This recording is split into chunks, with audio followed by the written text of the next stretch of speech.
मैं एक गृह प्रवेश की पूजा में गया था और वहां पंडित जी पूजा करा रहे थे। पंडित जी ने सबको हवन में शामिल होने के लिए बुलाया और सबके सामने हवन सामग्री रख दी गई। पंडित जी मंत्र पढ़ते और कहते स्वाहा। लोग चुटकियों से हवन सामग्री लेकर अग्नि में डाल देते। घर के मालिक को स्वा कहते ही अग्नि में घी डालने की जिम्मेदारी सौंपी गई। हर व्यक्ति थोड़ी सामग्री डालता, इस आशंका में कि कहीं हवन खत्म होने से पहले ही सामग्री खत्म न हो जाए। गृह मालिक भी बूंद बूंद करके घी डाल रहे थे। उनके मन में भी यही डर था कि कहीं घी खत्म ना हो जाए। मंत्रोच्चार चलता रहा, स्वाहा होता रहा और पूजा पूरी हो गई। सबके पास बहुत सी हवन सामग्री बची रह गई। घी तो आधा से भी कम इस्तेमाल हुआ था। हवन पूरा होने के बाद पंडित जी ने कहा कि आप लोगों के पास जितनी सामग्री बची है उसे अग्नि में डाल दें। गृह स्वामी से भी उन्होंने कहा कि आप इस घी को भी कुंड में डाल दें।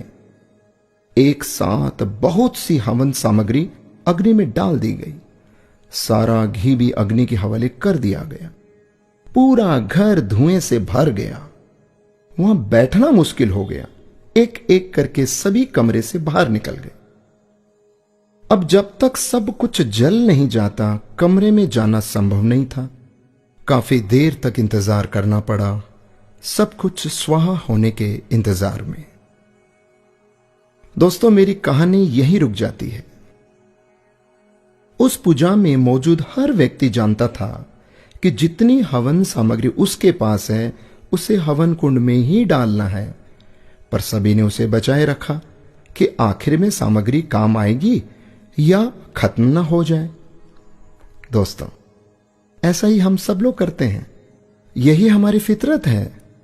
हम अंत के लिए बहुत कुछ बचाए रखते हैं, जो अंत में जमीन, जायदाद, प्रॉपर्टी, बैंक बैलेंस, रुपया, पैसा, फलाना ढिकाना, ये जो इस रूप के भीतर में सब यहीं पड़ा रह जाता है। जिंदगी की पूजा खत्म हो जाती है और हवन सामग्री बची रह जाती है। हम बचाने में इतने खो जाते हैं कि ये भी हम भूल जाते हैं कि सब कुछ होना हवन कुंड के हवाले ही तो है। उसे बचाकर क्या करना? बाद में तो सिर्फ धुआं ही होना है। संसार हवन कुंड है दोस्तों, और जीवन पूजा। एक दिन सब कुछ हवन कुंड में समाहित होना है।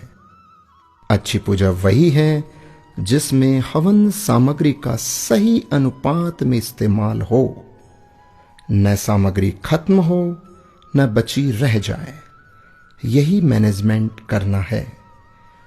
कबीर जी का एक दोहा शायद सबको पता है, दुर्लभ मानस जन्म है, होए न बारंबार, पक्का फल जो गिर पड़ा, लगे ना दूजी बार।